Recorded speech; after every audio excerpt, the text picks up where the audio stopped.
Hello, আসসালামু আলাইকুম। সবাই কেমন আছেন? আশা করি সবাই ভালো আছেন। আমরাও ভালো আছি। আজকে সবাই মিলে একটু ঘুরতে বের হয়ে গেলাম। তো বের হওয়ার কথা ছিল বিকালই, কিন্তু আসলে বের হতে, হতে সন্ধ্যা হয়ে গিয়েছিল। তো যেই কথা সেই কাজ, এই যে চলে আসলাম। আ এটা হচ্ছে ১০০ ফিটে ওয়ান্ডারল্যান্ড নতুন হয়েছে। এটা প্লেসটা খুব ভাইরাল হয়েছে। তাই ভাবলাম যে গিয়ে একটু ঘুরে আসি। এই হচ্ছে সেই ওয়ান্ডারল্যান্ড, ১০০ ফিটের ওয়ান্ডারল্যান্ড। তো এখন আমরা সবাই ভিতরে ঢুকবো। তো ঢোকার আগে টিকিটটা কেটে নিলাম। পার পারসন টিকিট ছিল 100 করে। তো আমরা গিয়েছিলাম টোটাল ৬ জন। তো এই হচ্ছে ভিতরের ভিউটা। মোটামুটি সুন্দরই করেছে, কিন্তু আহামরি কোনো কিছু না, অ্যাজ ইউজুয়াল। তো এই হচ্ছে এন্ট্রি ঢোকার পরে যে স্পেসটা, এইটা এই যে আমার ছোট মেয়েটা এখানে উঠতেছে। খুব সে খুব এক্সাইটেড ছিল, কারণ হচ্ছে বাচ্চাদের কিছু রাইড ছিল এখানে। তো এখন এখান থেকে নামবে। তো আমরা একটু ভাবলাম যে একটু আগে ঘোরাঘুরি করি, তারপরে রাইডে উঠবে। তো এই হচ্ছে এন্ট্রি। উপরের ভিউটা খুব সুন্দর করেছে গাছ টাছ দিয়ে। তো এই যে এখন আবার ও খেলায় আর সহ্য হচ্ছিল না, যে খেলবেই সে। তো এই হচ্ছে খেলার প্রথম রাইডটাই উঠে গেল।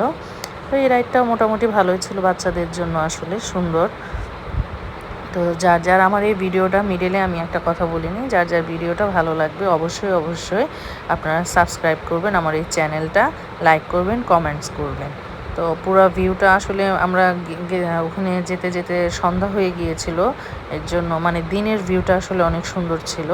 যেহেতু সন্ধ্যা হয়ে গিয়েছে, তো এই হচ্ছে সন্ধ্যার ভিউটাও সুন্দর। কিন্তু এখানে একটা জিনিস ছিল, সেটা হচ্ছে স্নোফল হয় এখানে। কিন্তু আমরা যেদিন গিয়েছিলাম সেই দিন ওই স্নোফলটা বন্ধ ছিল। এই যে আমার 2 মেয়ে এই রাইডে উঠে খেলছে, ওরা খুব এনজয় করেছে। তো এই পরপর কয়েকটা রাইডে তারা উঠেছে। এরপরে এই রাইড শেষ করে তারপরে আবার আরেকটা রাইডে উঠেছে। আমার ছোটো মেয়ে তো এখান থেকে আসতেই চাচ্ছিল না, তার খুবই ভালো লেগেছে। তো এই হচ্ছে তারা খুব মজা পাচ্ছে, একবার নিচে নামছে, একবার উঠছে। তো এই হচ্ছে অবস্থা। জায়গাটা মোটামুটি সুন্দরই ছিল। আর এরপরে নেক্সট একটা গেমে তারা চলে যাবে, এই যে ডল উঠানোর আর কি।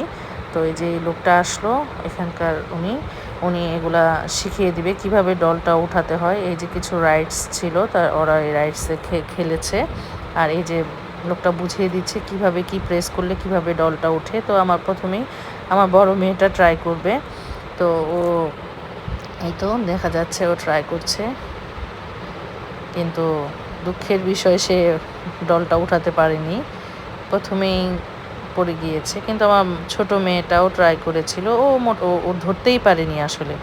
তো যাই হোক, এখানে ঘোরাঘুরির পর আমরা চলে যাই একটা রেস্টুরেন্টে।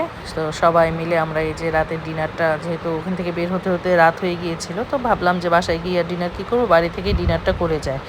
এই ছিল আমাদের ডিনার।